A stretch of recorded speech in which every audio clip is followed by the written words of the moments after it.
ఆ? నేను ఒక విషయం చెప్పనా? మ్మ్. మీరు చెప్పే ఆయన ఎవరో తెలీదు.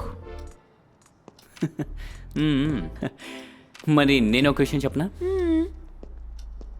ఇందాక నేను ఆయనకి ఫోన్ చేసినప్పుడు ఫోన్ స్విచ్ ఆఫ్ అని వచ్చింది. నేను ఊరికే అబద్ధం చెప్పాను. నిన్ను చూసిన తర్వాత హా.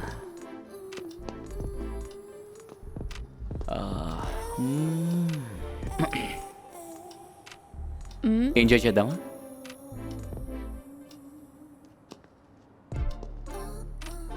ఇప్పుడా?